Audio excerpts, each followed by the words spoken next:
18 अगस्त 1590 John white का 50वां जन्मदिन था, लेकिन कोई उत्सव नहीं था। जैसे ही उनके जहाज होपवेल ने आउटर बैंक्स के तट पर लंगर डाला, हवा में केवल नमी नहीं बल्कि 3 साल पुरानी घबराहट घुली हुई थी। वाइट ने 1587 में इंग्लैंड से रसद सामान लेने के लिए रोनोक द्वीप छोड़ा था। उन्होंने अपने पीछे 112 बसने वालों सेटलर्स को छोड़ा था, जिनमें उनकी बेटी एलिनोर और उनकी पोती वर्जीनिया डेयर शामिल थी, जो नई दुनिया अमेरिका में पैदा होने वाली पहली अंग्रेजी बच्ची थी। उन्हें उम्मीद थी कि वे कुछ महीनों में लौट आएंगे, लेकिन स्पेनिश आर्माडा के साथ युद्ध ने महीनों को वर्षों में बदल दिया। जैसे ही सूरज ढलने लगा, वाइट के दल ने पेड़ों से धुआं उठता देखा। वे खुशी से झूम उठे। उन्होंने बिगुल बजाया और अंधेरे जंगलों में अंग्रेजी गाने गाए ताकि उनके परिवारों को पता चल सके कि वे घर आ गए हैं। लेकिन किसी ने जवाब नहीं दिया। अगली सुबह जब वे किनारे पर पहुंचे तो बस्ती सिर्फ खाली नहीं थी, वह गायब थी। घरों को जलाया नहीं गया था, बल्कि उन्हें सावधानी से खोलकर हटाया गया था। वाइट द्वारा गाड़े गए भारी ओक के बक्से खोदकर लूट लिए गए थे, और वहां किले के प्रवेश द्वार के एक प्रमुख लकड़ी के खंभे पर बड़े अक्षरों में एक शब्द खोदा था, CROATOAN, क्रोआटोन। वहां कोई क्रॉस का निशान नहीं था, जो संकट के समय इस्तेमाल किया जाने वाला उनका गुप्त संकेत था।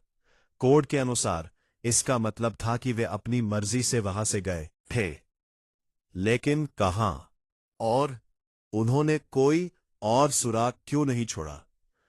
पिछले प्रयासों की विफलता 1587 के इस गायब होने को समझने के लिए हमें उन भूतों को देखना होगा जो उनसे पहले आए थे।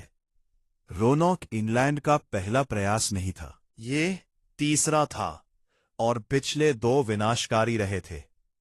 1584 सर वॉल्टर रेले ने एक खोजी दल भेजा। उन्होंने स्थानीय जनजातियों सेकोटन और क्रोआडोन से मुलाकात की। रानी एलिजाबेथ प्रथम को भेजी गई रिपोर्ट शानदार थी, भूमि स्वर्ग जैसी थी। 1545 लेकिन अगला सैन्य अभियान अलग था। राल्फ लेन के नेतृत्व में ये सैनिक थे, किसान नहीं। वे वहां बसने नहीं, बल्कि सोना खोजने और स्पेनिश जहाजों को लूटने के लिए आधार बनाने आए थे। जब एक चांदी का प्याला गायब हुआ तो अंग्रेजों ने बातचीत नहीं की।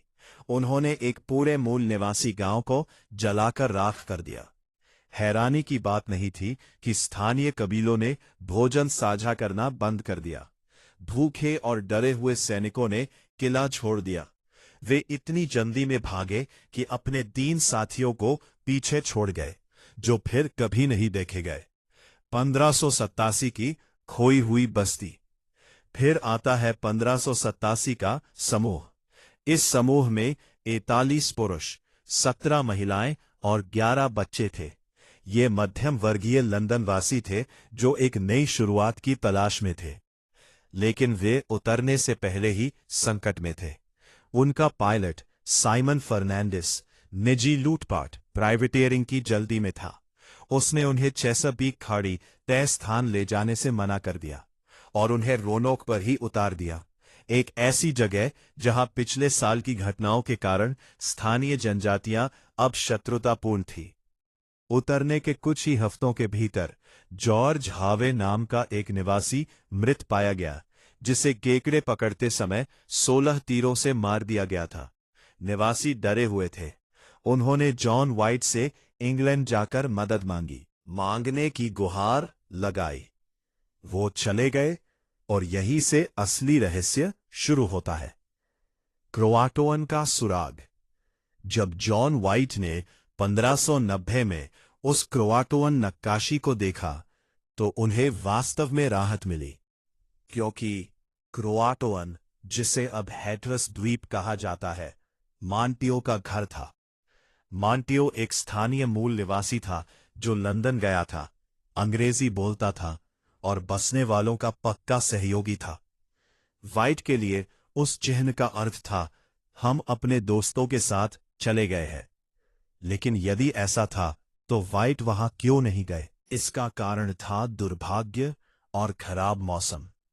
एक भीषण तूफान ने जहाज के केबल और लंगर को नुकसान पहुंचाया। चालक दल को डर था कि वे समुद्र में डूब जाएंगे, इसलिए उन्होंने वाइट को अल्टीमेटम दिया, या तो अभी निकले या हम सब मर जाएंगे। वाइट को अपनी तलाश छोड़ने पर मजबूर होना पड़ा। आधुनिक विज्ञान और साइट एक्स 400 से अधिक वर्षों तक वह नक्काशी ही एकमात्र सुराग थी, लेकिन आधुनिक विज्ञान ने और भी बहुत कुछ उजागर किया है। 2012 में ब्रिटिश संग्रहालय के शोधकर्ताओं ने एक्स-रे स्पेक्ट्रोस्कोपी का उपयोग करके जॉन वाइट के मूल मानचित्रों को देखा। उन्होंने कागज के 2 छोटे पैच देखे जहां मानचित्र को सुधारा गया था। उस एक पैच के नीचे एक किले का प्रतीक छिपा था। ये साइट एक्स, जैसा कि अब इसे कहा जाता है, अल्बेमरले साउंड के मुहाने पर तट से 50 मील अंदर स्थित है। जब पुरातत्वविदों ने वहां खुदाई की तो उन्हें उच्च गुणवत्ता वाले अंग्रेजी मिट्टी के बर्तन मिले, जिनका उपयोग रोनॉक के निवासी करते थे। इससे पता चलता है कि बस्ती पूरी तरह गायब नहीं हुई थी। वे शायद अलग अलग समूहों में बंट गए थे। क्या वे जीवित रहे? जब 1607 में जेम्सटाउन बस्ती की स्थापना हुई तो वे खोए हुए उपनिवेशवासियों की तलाश में गए। कैप्टन जॉन स्मिथ ने दावा किया कि उन्हें चीफ पोहटन पोकाहोंट्स के पिता ने बताया था कि उन्होंने व्यक्तिगत रूप से रोनॉक निवासियों के कत्लेआम का आदेश दिया था, लेकिन कई इतिहासकार इसे नहीं मानते। इसके बजाय एक अधिक मानवीय सिद्धांत है, एकीकरण, इंटीग्रेशन। सोचिए, आप एक भूखे निवासी हैं। आपके जहाज 3 साल से नहीं लौटे हैं। आपको नहीं पता कि यहां शिकार कैसे करना है या फसल कैसे उगानी है।